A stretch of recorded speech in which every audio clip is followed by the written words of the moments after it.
Warning, the brown cloud is approaching. Some will try to outrun it.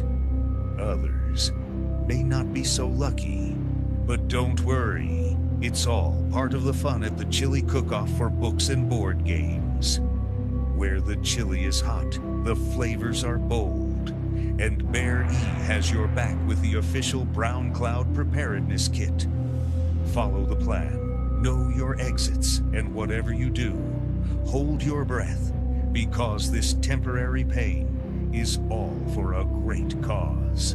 Join us, laugh with us, survive the brown cloud, together at Key Largo Lounge in Greeley. Join us November 8th at 11 a.m. for the 10th annual Chili Cook-Off for books and board games at our home field, Key Largo Lounge, where our small market team is making a huge statement. Scan the code for tickets and sponsorship information.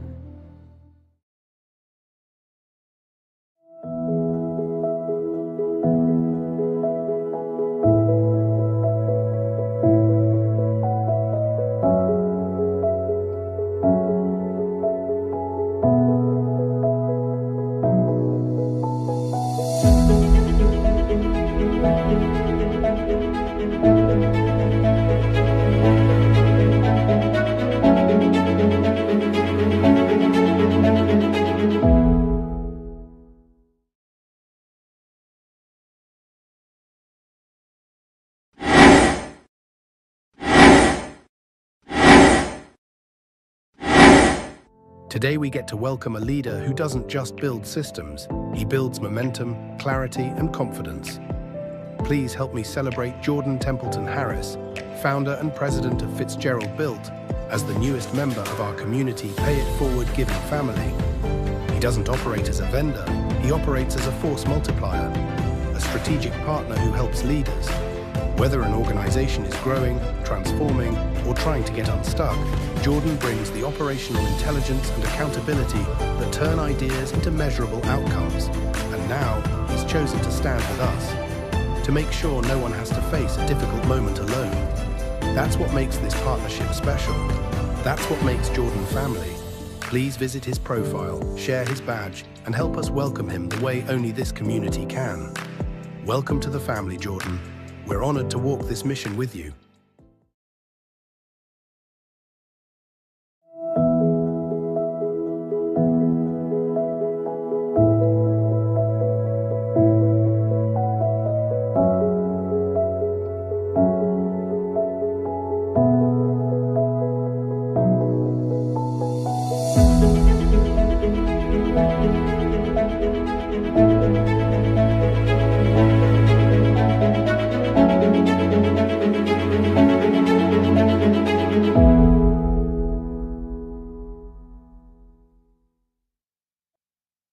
Good morning, everyone, and welcome to Footprints Forward. My name is Zach Clayton, Community Pay It Forward, the Come Together Compass, Pact Podcasting Networks, joining you today as we are trying to get back on schedule, or get to a schedule.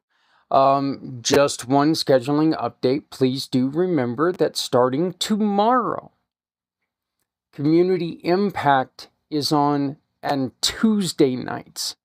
So starting tomorrow night, we're going to be back on the air with Community Impact. And we've got two wonderful, wonderful interviews with two wonderful people who are going to be joining us. One is a brand new partner with Auerbach International, talking about translation. And one of the best comments, and of course I've got all the family pictures all over the place, so please forgive me.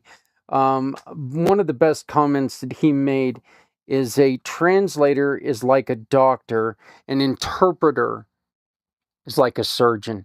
I love that explanation because it made it really made it more clear on what exactly they are trying to do, and they're a new member of the Community Pay It Forward program.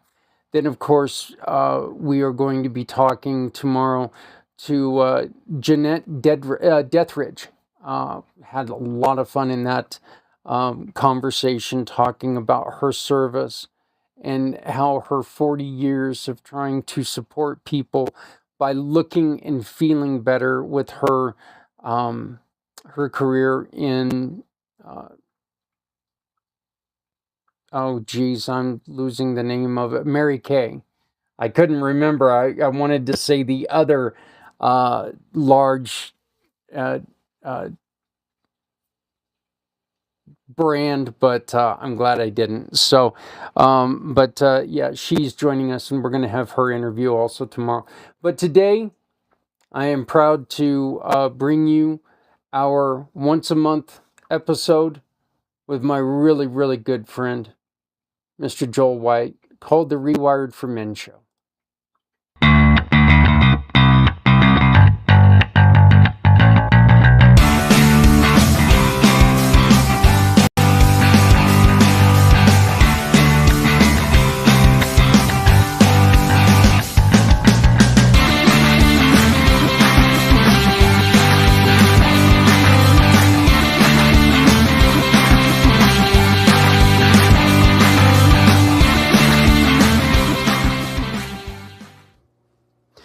Okay, Joel, so I got a question. Do we actually really like to talk, or do we just like to get together because we get to hear the intro music? Oh, that's a tough one, that. I don't know. You know, I don't know. I would like to say I like the intro music. It's absolutely fantastic. Yeah, you know, loop it for the whole show, and we could just sit here listening to it. But I don't think the listeners would be. But that would be a Mine. lot of the show. We just sit here in silence, you know, just kind of bobbing back and forth like we do when the intro is going on. So, hey everybody, Zach Clayton, president and founder, Community Pay It Forward, the Come Together Compass and Pack Channels, here with our host Joel from Rewired for Men. Joel, how you doing, brother? I'm all right. I'm really you're the host. I'm really the man who comes along from the UK over the water. Brother man, I'm just a button monkey. I'm here to press buttons and you know try to give you the American version of the insanity that's going on. So you know that's pretty good for me. So Joel, I think the first thing that we ought to do, the first thing we ought to talk about is Rewired for Men.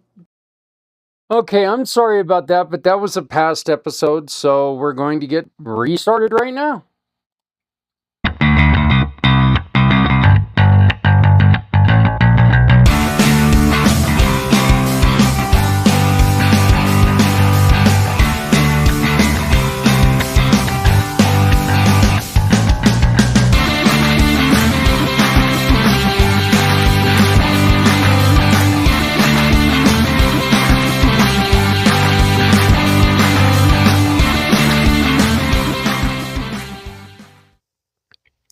Hey everybody, how's it going? Welcome to the Rewired for Men show. So, and at a risk of maybe being a little controversial from my friend, the Englishman over here, it is the 4th of July week, and I want to make sure that everyone understands. Yeah, now you guys are like going, hell, we wouldn't want you back anyway. So, yeah. So, your comment, not mine. You'll be pointing that way out. Yeah, your comment, not mine. Yeah, but I would just like to make an announcement today. And please look, everyone loves fireworks. Everyone loves being out there. Everyone loves to celebrate. But check with your neighbors. Okay, you could have a veteran who suffers with PTSD. And this is a very traumatic day for them. And it could lead them to do something that none of us want. And just imagine if one of those loud pops you hear are not a firework. Keep that in your mind. If your neighbors aren't having any struggles, they'll probably look at you and say, you know what, have fun, just be safe. Just please remember, there are people out there who suffer badly with those sounds. They suffer tremendously. And just, like I said, keep it in mind that you don't know if one of those sounds that you hear is not a firework, it's something else, and your neighbor is now gone. So I'm glad to bring in my buddy, my partner, my friend, to one of the funnest show, quite honestly, I do every month. Rewired for Men's, Joel White. Joel, how you doing over there in a land where people aren't quite as kooky? You want to bet? I think we are just the way, mate. But, no, I've seen the news. I know. I've seen the news. All you got to do is watch the news and you see it all in the UK. But putting that, so no, it's right. You know, you raise a really important point there around fireworks. You know, we obviously do ours on bonfire night and New Year's Eve and stuff like that. But it's really relevant. You know, the impact it can have on other people. Because people can be quite forgetful about others around them, particularly individuals who were served, and how that can traumatize them. You know, it can have a real significant impact. So it was great you raised that. But one is animals as pets as well. Do you know what I mean? You've got to look after your pets. Some people don't. So our big white dog Ghost terrifies him.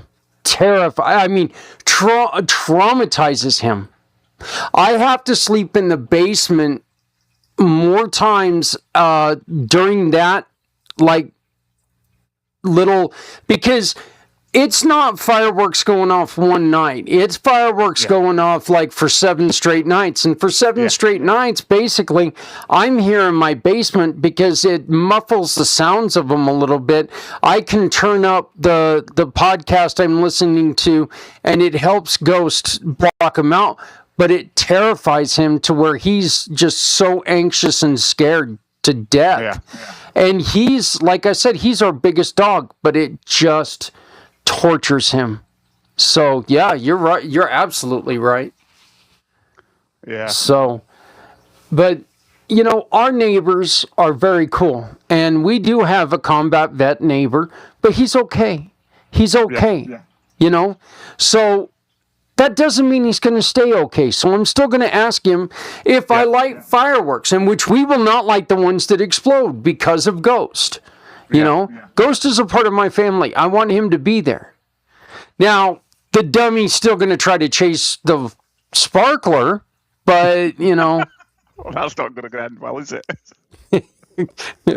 Well, we've had some dogs, brother. We've had some dogs. So, Joel, we've got a very, very interesting time going on because your country is probably mad right now because of what's going on with the football, and then we've got the World Cup over here in the United States because it's going to bring the world together.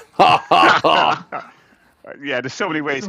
It'll bring the corporates together to make lots of dollar. Yeah, but we won't go down that road. That's not this show. Yeah. So, and you and I were talking before the show about how it's insane, and me as a hockey fan, and as a guy who watches American football and stuff like that, it never makes any sense to me why people get angry at other fans when their teams lose. And it never makes any sense to me if, like, my team wins, why I'm going to sit there and make fun of somebody I don't know. You know what? If I'm there with a buddy and my team wins and his team loses, oh, I'm going to give him a ration of shit. I'm going to have a lot of fun with it. I'm going to say, yeah, your boys put a good one out there tonight, didn't they? We're friends. We can handle it. We're okay, because he's going to do the same thing to me next time. I got a good friend who's a Rangers fan. Well, she's a good friend sometimes. When the Rangers lose, she's a good friend. But, you know, and we can sit there and we can have that playful banter. Yeah. But to do this to somebody you don't even know, you know, one example of this was 2 years ago, you know, back when the Rangers were any good. President's Trophy champions. Yeah, but they ended up losing to the Tampa Bay Lightning in the second round of the playoffs. And there was, no, it was in the first round. It was in the first round. And there was a Rangers fan and a Lightning fan who were going down the escalator. And this Rangers fan, who was a large individual, just slapped the snot out of this smaller Tampa Bay fan. Just whacked him upside the head and knocked the guy out, sent him to the hospital. And it's like, it's a game, for God's sakes. It's a game. That's all this is. Yeah. It's your world is not going to change tomorrow, whether they would have won or lost. Yeah. Why do we do this, Joel? I think part of why we do it, and I reflect on that, the way we are biologically as men, there is a lot more testosterone there that we have in our brains and how we operate, and on mass from a physical perspective, men are bigger, they are stronger than the general population of women, and particularly in the West, there is no real mechanism that we have to manage that. We're not hunter-gatherers anymore. We don't necessarily do as much with other men, going out doing stuff together, building shelters or whatever it is. So there's no real way for that to go anywhere. So we have these replacement things like football and soccer, and where men get together and vent negative energy, which could be used in a better way. But also, you don't have to go that far back in history where men used to be in Gladiators and just beat each other to death and kill each other, and everybody would cheer and go, whoopee-doo, give us more. So it's kind of always been there, but it's just not necessarily been channeled in the best ways. And I think now in society, it's even, sounds a bit judgmental, it's even harder to be a man in regards to this aggression, this testosterone. There isn't anywhere safe to direct it or to use it or to manage it, apart from what you see there, and the whole idea of the crowd and that competitiveness it's built that way. And unfortunately that leads to very toxic interactions. And I think if you throw into that, which we've talked about many times in previous shows, a lot of men aren't aware of what emotions actually are. And the last thing they're going to do is sit in some of them because they've been told by a young age, men don't cry, man up, be a man, don't be a P-U-S-S-Y, do whatever you want. So I think a lot of men have all this testosterone that turns into rage, that builds up, and then an outlet will come. And generally for men, compared to women, we're very external. So we're very external in using up that energy, and women are more internal. And that's great if the man is in a healthy place. But if they're not, then that comes out perhaps not in the best ways. And this is what we see there. That's a classic example. One of the things we touched upon, and we'll come on to it, is obviously football, where unfortunately there is a rise in men drinking alcohol, and that leads to more unfortunate violence at home with the women, with the partners, but also on the street. But there's another factor going on at the moment, and you've got it going on in your country. Research has also shown when the temperatures rise, as in the heat, that also leads to more road rage incidents between individuals and fighting and all the rest of it. So you've got a double whammy at the moment in the UK. You've also got the World Cup and England football team, and we do not have a great record of travelling abroad to other countries. We really don't, and it's a real shame for the people who are reasonable in our country, where these fans represent the country and go to other countries and end up in riots and pitch battles with the police and getting arrested. It's disgusting. And we don't help ourselves as a country. And I'll take personal ownership for that. That's my view, and unfortunately gets reinforced all the time. And if you throw in the weather as well, it's just not a great combination, is it? You know, I think it's kind of funny when you say that. It's weird. Our fans travel okay. It's our government that doesn't travel worth a shit. They're the ones who start all the problems. So, but you know, I think one of the worst things that we're doing, and this is another thing that we talked about, is we are, you know, and I understand the gladiator thing. You know, I understand that everybody rubbernecks at an accident. I understand that there's a, you know, there's a need, an inherent need for us to see people get hurt. There's, you know, there's thrill in that. Yeah. But, Sad, isn't it? yeah, but we're teaching our kids that this is okay. One of my favorite players right now plays for the Kansas City Royals. His name is Bobby Witt Jr. And the one thing that Bobby Witt Jr. does that is so refreshing, and now every kid in Kansas City is doing the same thing. Before Bobby goes up, or gets into the batter's box, Bobby looks at his bat, and he takes a very, very deep, cleansing breath. Yeah. And then he blows it out, and he's been asked, why do you do that? And he goes, I need to forget what just happened. I need to focus on what's happening right now. It's a way for me to take and breathe out the, you know, breathe in the air and breathe out the past and get focused on my next, you know, on what I'm doing next. Yeah. And Joel, what Bobby Witt Jr. just did there is he taught kids a very valuable lesson, something that you teach adults, that breathing is so important.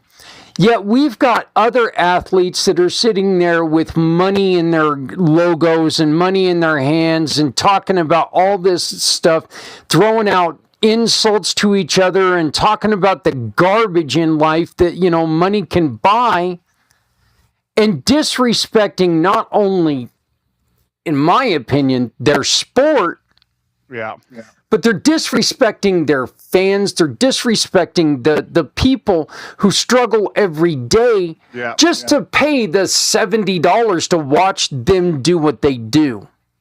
Absolutely, and it's like for Tanya, it's related. There's all this rise of Logan Paul and what he's been doing, and now he's got a contract with a wrestling. And don't get me wrong, as an individual, his technique is good and he's branding you into it. But come on, a social media person who's a bit of a scumbag, and he's then gone and launched in America this so-called health lunch pack for kids, and it's got this disgusting sport drinking that he does, and it's got this plastic sandwich in it, and it's got this dodgy meat sausage, and they're selling this as a healthy lunch for kids.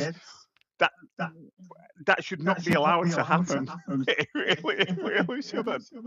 And we sit there as shells a lot of time, and we're like going, okay. It says it's healthy, you know. Yeah. If I write healthy on a Snickers bar, it doesn't make it healthy. It makes it a Snickers bar. I know. You know, I mean, that's really what it is. And I asked you earlier, would you allow your kid to watch MMA? And you brought up a point, and this is personal to me because my son is a professional wrestler, and you brought up professional wrestling. And I told my son at one point in time, and I told him, Free, if I ever see you spitting in a guy's face, I'm going to be very disappointed and pissed off at you. And I also told him, you need to remember that at your matches, you're a kindergarten teacher. There are children at your matches. Do not let that character overtake the hard work that you do. And watching these men spit on each other and stuff like that, but I come from a world, Joel, that is something that will, not could, will get you hurt. Hurt to the point of unliving hurt if you would do something like that. So maybe I'm just extra sensitive about it, but I don't, spitting on somebody is just it's abhorrent. And it is about the lowest, it's about the most disrespectful thing that you can do to someone. Massively and agree with that. And that's one of the things we were talking about, where for whatever reason, some of the characters or individuals who play characters, I think that's an important way to put it, in WWE, have now started to spit on the floor in the ring, and it's like, why? There's no need for that. And the other thing what we were reflecting on brings us back to football. There's a lot of young people out there, particularly boys, young men, who might not have a role model. So they look up to these people like the WWE stars, and then they see their behaviour. It's not great to see them spit on the floor and again try and self-trash, drinking these disgusting energy drinks and stuff like that. It's unacceptable. And the kids who grow up with that, that's what they feel it is to be a man. So they reenact that behaviour.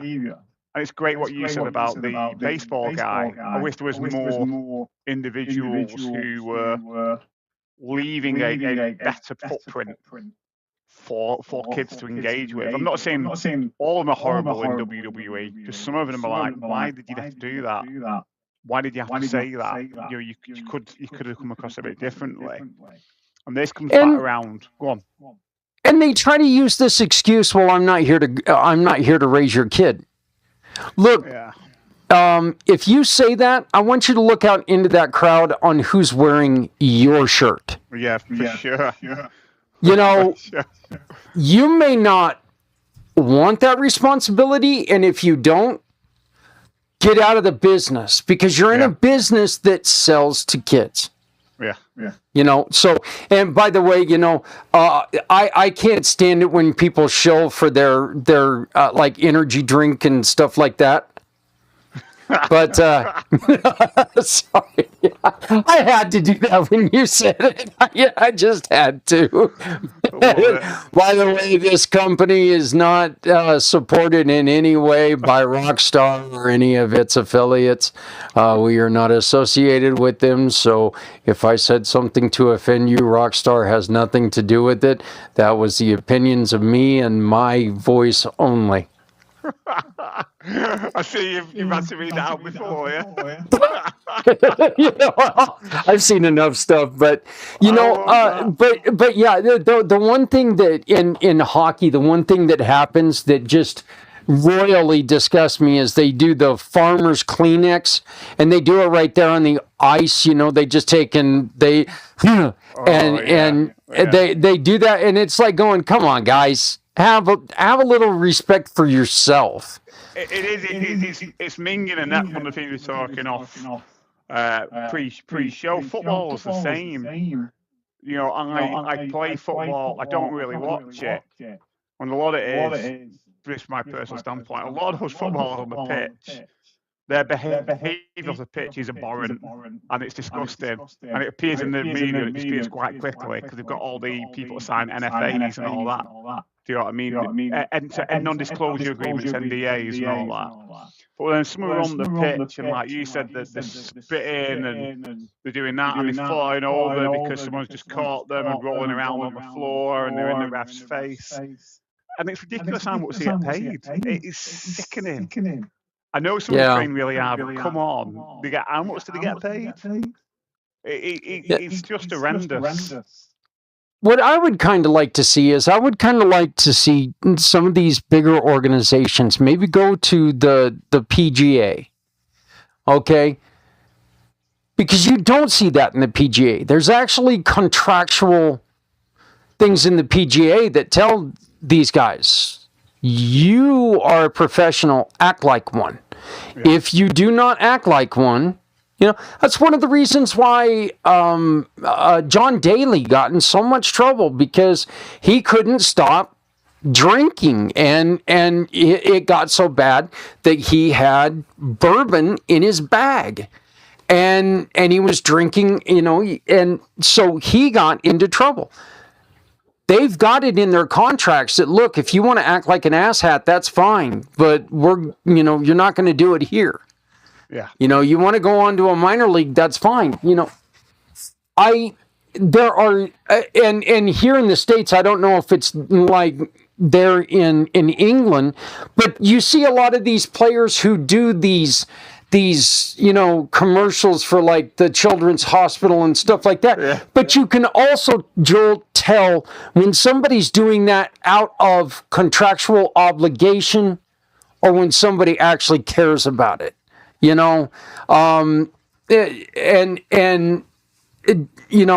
I even in hockey, you can tell the ones of the guys who actually give a damn about it and the ones who don't.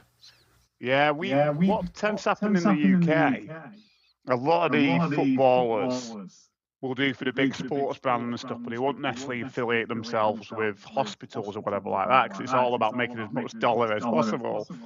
But what some of them do, which really churns my stomach, is when they become ex-footballers and they become like for the BBC or ITV in the UK, doing a commentary for football games or whatever at the moment. In between the breaks, they're doing advertisements for betting companies and alcohol. I'm like, are you for real? Do you know what I mean? That you're doing that. It's sickening. It's really sickening about where are their morality as individuals, knowing the influence that they have.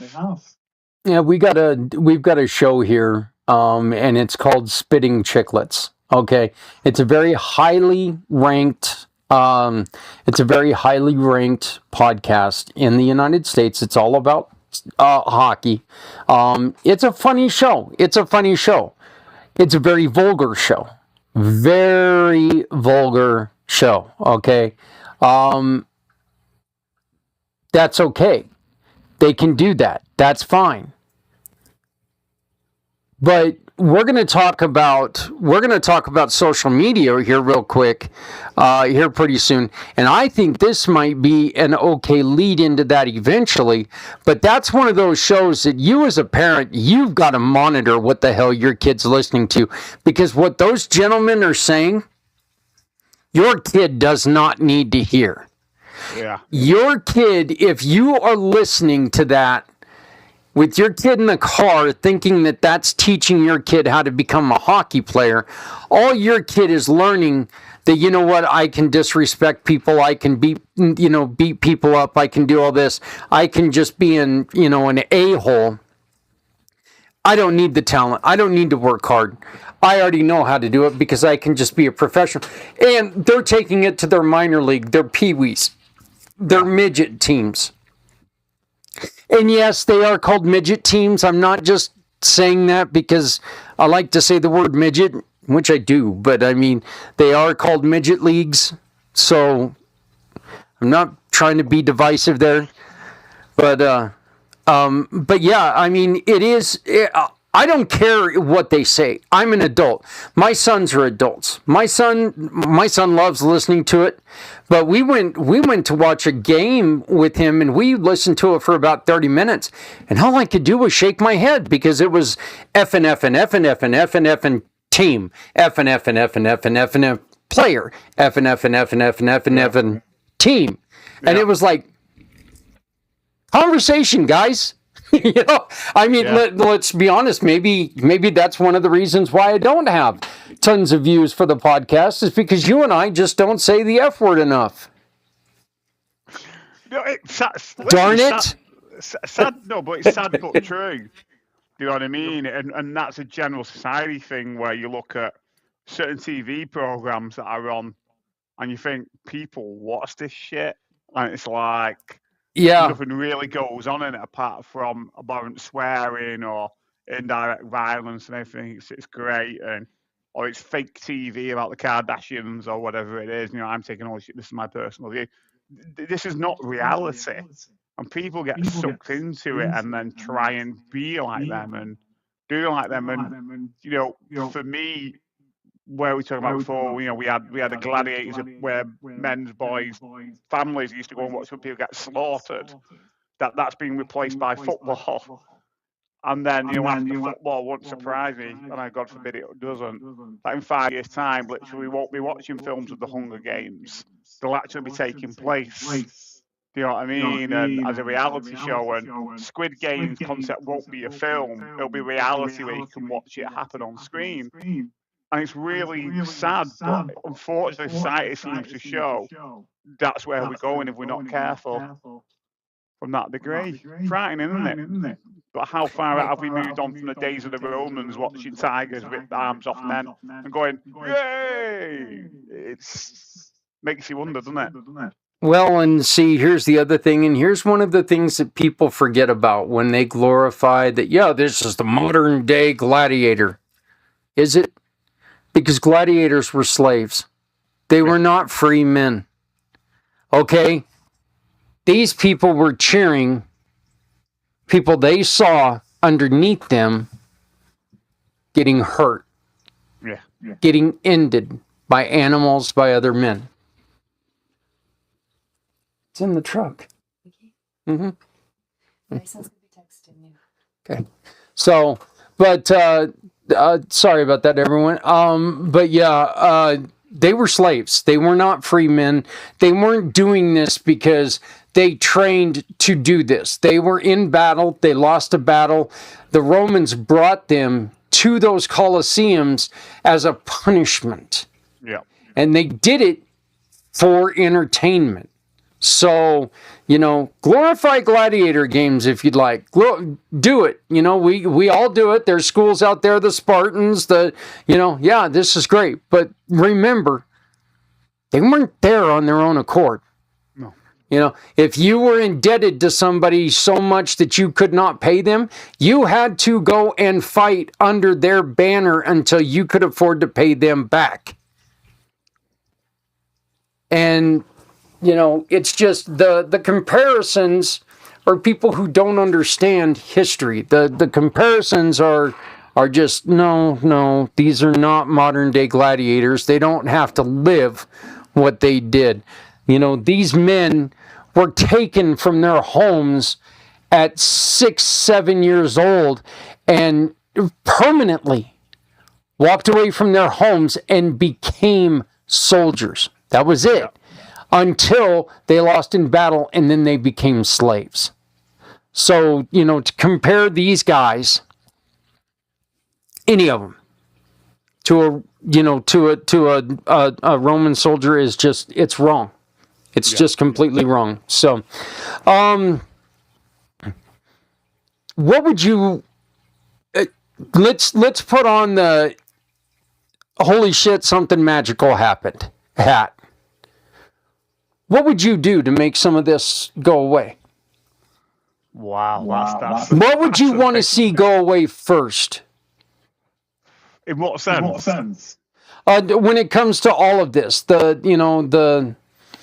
think if I could make that happen and wave magic wand around, I think I'd probably start with the football and actually reduce the amount of money they get paid and actually put real fines in place when they spit all over the floor and hold the teams accountable.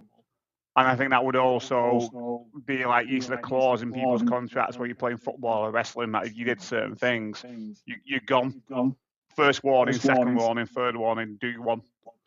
And I think also as well, what we've been talking about, which crosses over into the role model stuff, actually significant laws around what is healthy food and what isn't from that degree. And again, how much they get paid for that. And I also feel as well, what we touched on before, there are a lot of footballers out there and ex-footballers who have done some horrendous things off the pitch, but it disappeared because of NDAs. And I think people would look at some of these individuals differently if that was taken into account. Because for me on that one, this is a personal opinion, if they didn't do anything wrong, why have they got people to sign NDAs? Does that make sense? Why would you need an NDA if you're innocent? It makes no sense to me. Yeah. And that's a general issue across the entire court system. It's not it's not just one aspect. So with that, the other one, which again blocks away from the one around magic one, role models. That there's a lot of boys, unfortunately, out there who don't have role models, and in particular cultures, there's a vacuum. And they look towards these so-called social influencers. So there would have to be somewhere around policing or regulating this whole gobshite industry of social media influencers. Because if you ask some kids now what they want to be when they're older, some of them will say, I want to be a social influencer. And I think we've touched on this before, where is the days of jobs gone where you actually make a difference to someone's life? Do you know what I mean? You actually see that you leave a legacy behind because you've helped X amount of people live better lives. How have social influencers done that? Some are brilliant. I definitely, a lot of them aren't. I absolutely think that falls into our next our next topic. And my thing is, I love what you were just saying. Giving a guy who makes, $150 million a year a $5,000 fine because he did something, or suspending him for 2 games or something like that. So what?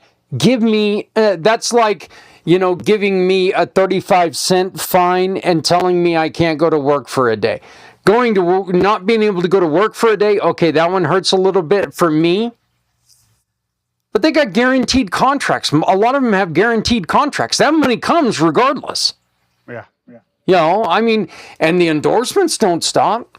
How about telling these guys, you know what? If you don't stop the vial that you spit, you know what? We're going to dock your contract. How about putting in these contracts? Look, we're going to put a clause in there that you have to act like a damn human being instead of an animal. We're not hiring, we're not hiring bulls to come out there and do this. We're hiring people who, you need to make sure that people can follow what you do. Yeah. Absolutely. And dads, how about not glorifying what they do? Not telling your kids this is right, because it's not right to treat other human beings like some of them do. Look, I hate the New York Rangers. I hate them with a passion. I am a New Jersey Devils fan. I hate the New York Rangers. I don't give a rat's ass about their fans. I would never go up and fight a New York Rangers fan because he's a New York Rangers fan. We might get into a little bit of verbal sparring, but it's going to be in good taste and it's going to be humorous. Because I'm not going to let it get to where I don't like your team, so you are scum territory. Because that's not true. You like a team different than I do, so what? So, hell, I live with Broncos fans, and I can't stand that team. Okay? I live with fans of people in the different political side than I do.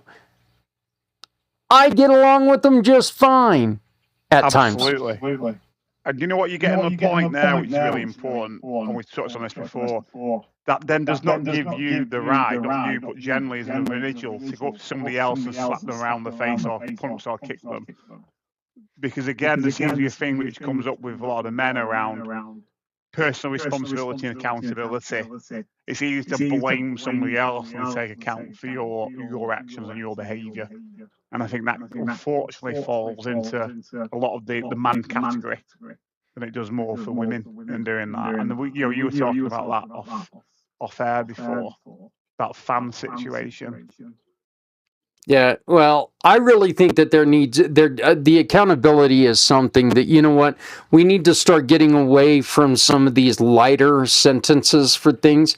If you hit somebody, if you're out there and you abuse somebody, you put somebody in the hospital, I'm sorry, you deserve jail time. You deserve jail time. Unless they're doing something that you got to protect your family. I mean, if they're talking about your favorite team and you knock somebody out and send them to the hospital, you not only have to pay for their hospital bills, but you need to pay. You need to spend some time in jail. You need to come out and publicly tell people, "Hey, I'm an asshole. Yeah. I'm sorry. I let my emotions run away from me." Control your damn emotions. It can happen. I don't go out and kick a garbage can every time the Devils lose, which is probably a pretty damn good thing. I'd have a broken foot by now. And a bed bin.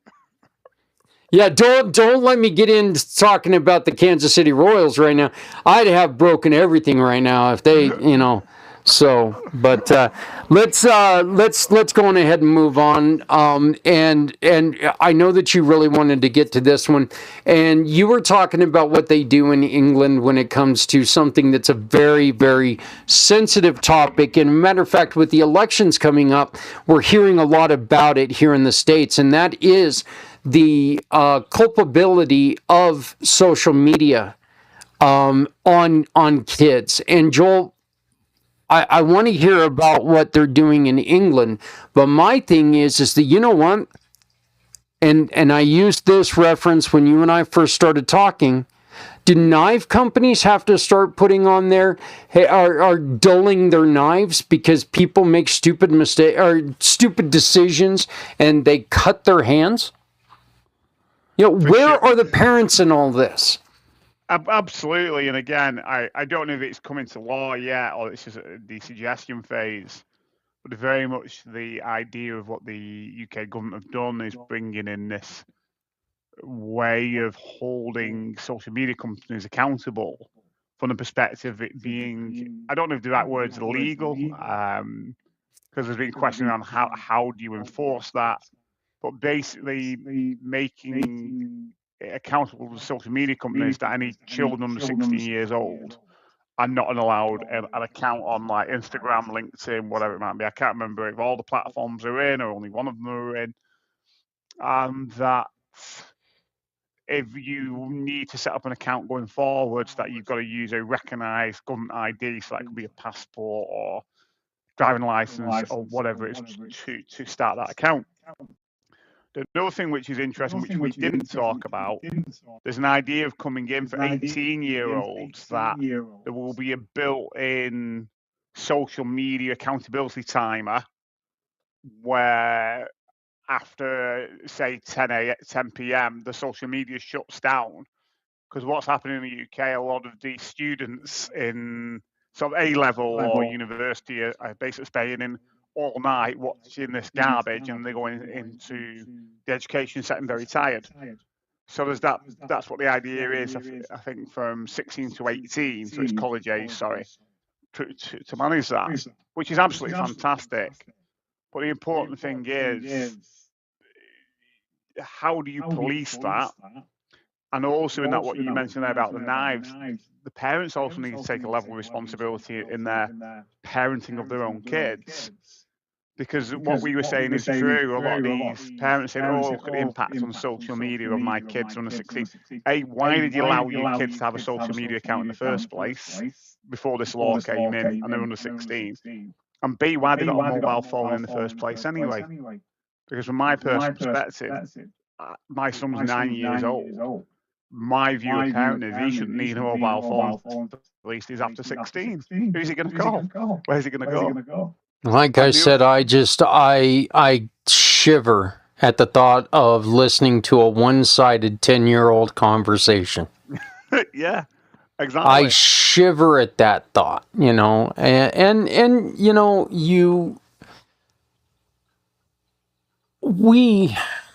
I remember that my son, I told him once that he needed to take and go outside and play with his friend. And without, this wasn't a joke, this was what his response was. I looked over, he had his gaming system, and his friend was trying to unplug his TV. He came up to me and asked me for an extension cord. And I looked at him and I said, what are you doing? And he said, Dad, we're going outside to play. And I'm like, oh my God, no. He take you outside to play on the cover. Yeah. And I was like, no. Do physical things. No. That's classic. Sorry. And he goes, but this is what we like to do. And I'm like, oh my God. And I did not give him an extension cord. Just to let everyone know, I did not give him an extension cord.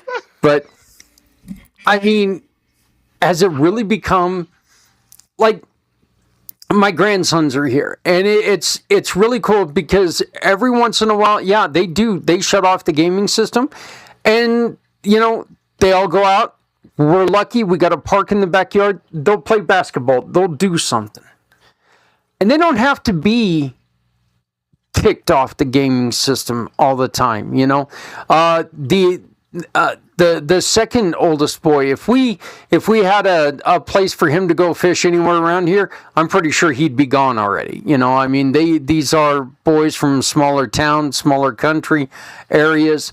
And, you know, they enjoy doing stuff outside, you know. So now they're at the boring older people's houses. So, you know, and plus they're kids in an area where they don't really know anybody. So they're kind of stuck inside a little bit. But, you know, it's nice to see these guys not need a lot of encouragement to go and do something else.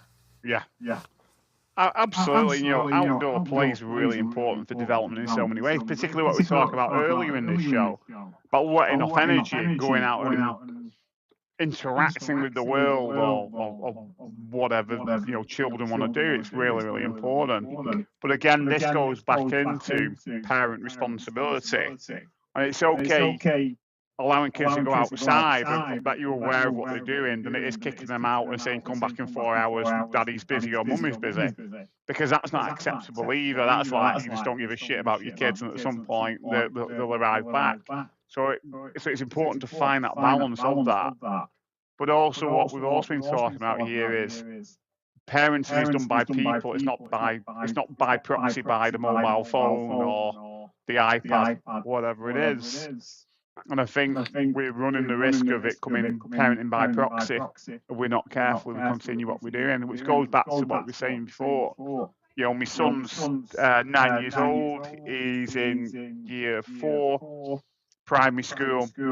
Last year, primary school is year 6 before it goes on to high school, what you guys call it, I think, which we class secondary school. And there's some kids in his year group who've got mobile phones. I don't understand why kids at 9-year-old have mobile phones. It doesn't make any sense. And I know what parents would say, oh, it's so I know where they are. Well, where do you think they're going to be? They're either going to be at home or they're going to be in school. Well, why do you know? But I need to know the safe between school and home. Yeah, but how's that going to help the mobile phone? I don't get it. I don't understand it. So again, all this comes into what we've been talking about, this theme of social media and role models and stuff. Yeah, I know that things are. Look, there's no doubt that, you know, times are scarier now, and especially for kids. And you know, with the rash of trafficking and everything else that we got, you know, we do need to watch our kids. But that's where you got to train your kids how to be safer. You know what? If your kids walk home from school, they never walk alone. They group and they protect. You know, talk to people along the route. Hey, look, my child is going to walk past your home approximately this time every day. Can you please make sure that this happens, you know?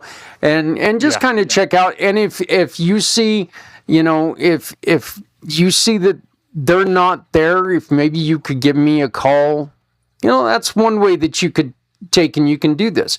But let's be honest, these people also have those, you know, the cameras in their house. As soon as the kid walks in, you can say, hey, glad to see you're home. They can respond, I'm home, you know. Yeah. It's not like there's no way to communicate anymore. I remember, you know, as a kid, I got in trouble because my parents did not know where I was. Mm-hmm. Okay? I was out, well, not until about noon, because I slept until noon usually, but I was out until about midnight or so. So, I mean, I was definitely a rebellious kid, but you know, my parents never knew. I never had that problem with my kids. I knew exactly where they were, and well, with Justice, I knew exactly where he was. He was either in his room or his best friend's room. That's where they were. They didn't. Yeah. And you've raised some really interesting there, and it was a TikTok clip, and it was an American guy talking. And again, he made some really relevant points, and he was sort of saying, when you are not careful or know the full information, that you are letting your kid go to somebody else's kid. So you're letting your kid go to somebody else's house. You've got no idea who's there. You don't know who the parents are. You don't know who else is going to be around. And it was just food for thought and reflecting on that when Aiden's a bit older. So do I actually know who's in that house? Do I know who's actually going to be there? Do you know what I mean? And again, it's just food for thought. It's not saying lock him up and keep him in his bedroom. It's just being, like you said, being more aware of the situations.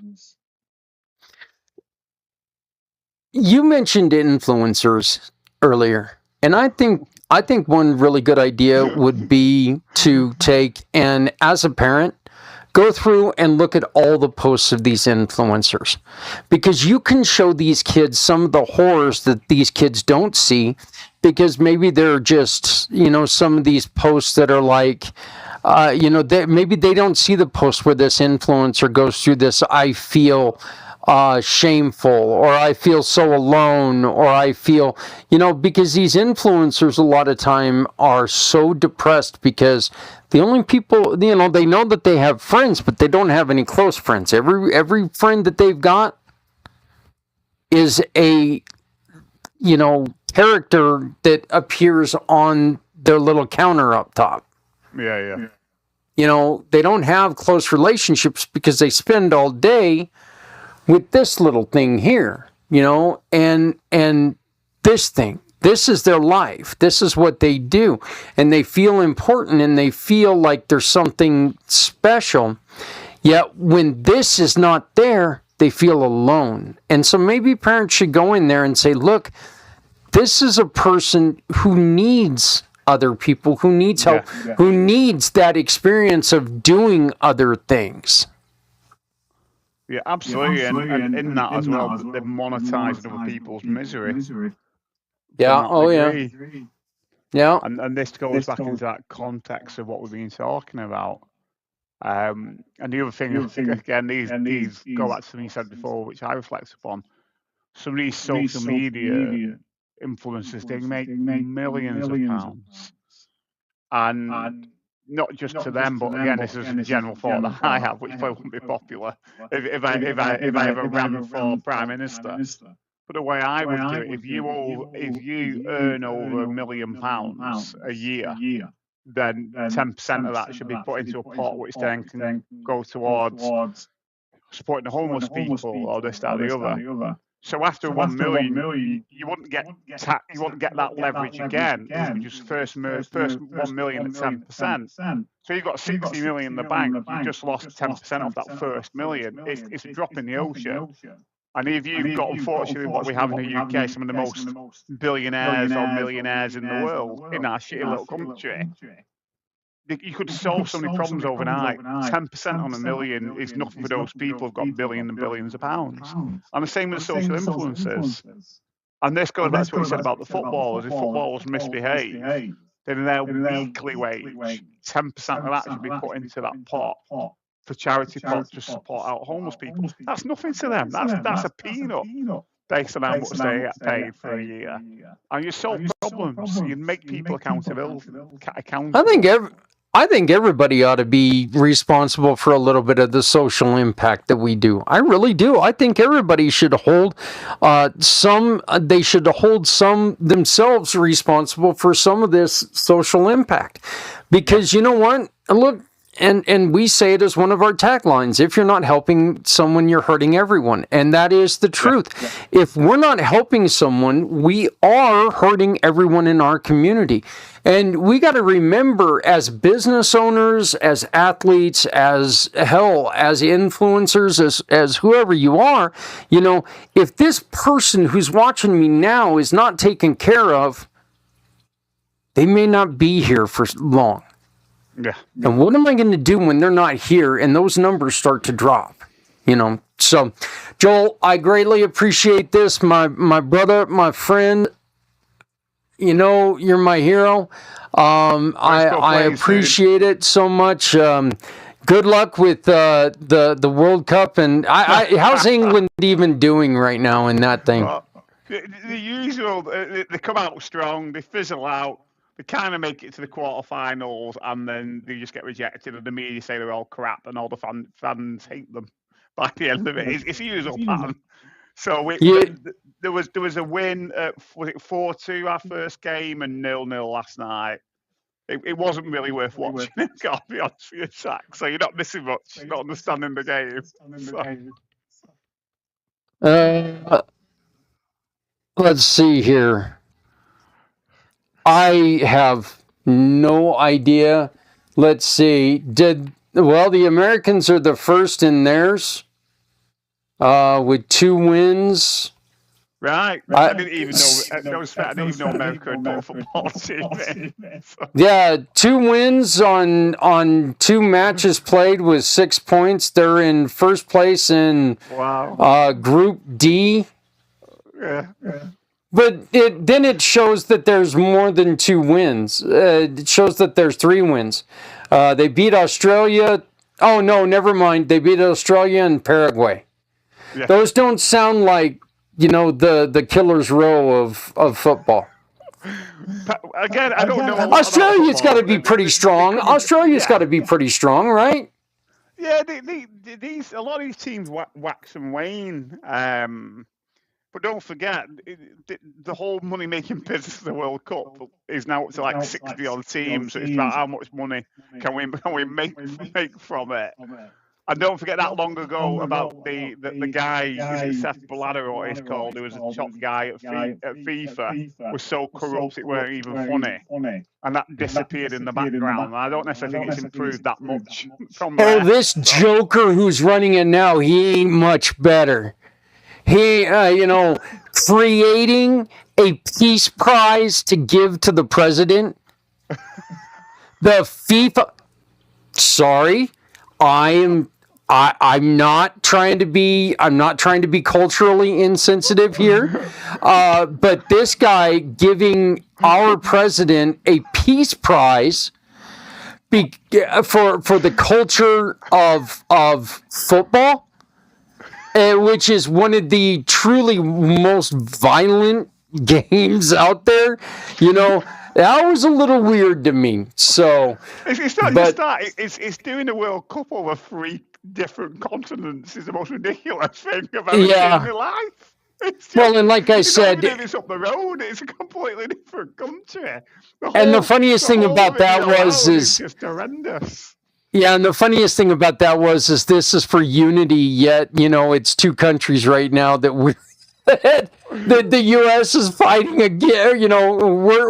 We're trying to envelop one of them and tell them the other one that we're going to bomb them because of their, because of the drugs that are coming out. That's not quite unity, I hate to say. So, but Joel, how do people get a hold of you, brother? Yeah, people can get hold of me at www.rewiredformen.com. Reach out, lots of great resources in there. Where I come from is I support men in family businesses, particularly in areas of construction and trade, IT and communication, finance and investment. Men do talk, people. They talk in a different way. They tend to talk about complaints or planning statements around money, work and relationships. If you want to learn more about how to help these men, have a look on my website. There's a great tab on there called Resources or Help With, which will give you all the information you need. If you want to speak more to me, book in for a free discovery call. Have a look at my profile and community, pay it forward. I am a community pay it forward partner. Oh, big sentence. That way. Yeah, right there. All you have to do is scan that QR code. You'll get to Joel's page. Yeah, there you go. You'll get to Joel's page. Find out more about him. The other thing that you can do is say, "Hey, Zach, I hear you talking to this Joel character. I'd love to talk to him myself. And I will put out an introduction to you two. You guys can meet each other and have that wonderful conversation, because I guarantee you it is going to be a wonderful conversation. So Joel, thank you very much. I appreciate it, brother. Once again, you've been watching Rewired for Men, and then we hope to see you again next month right here on the Pack Podcasting Networks. Thank you very much. Bye-bye.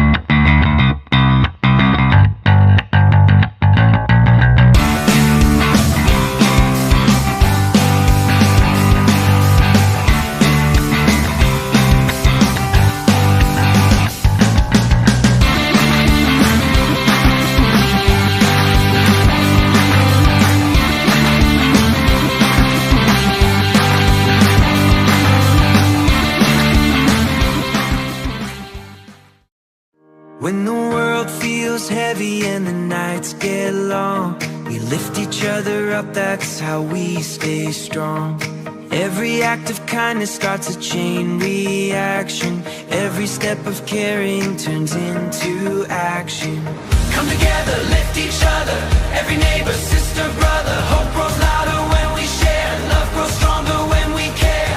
Come together, stand united, every spark becomes ignited. Community pay it forward, we're the light they're looking for.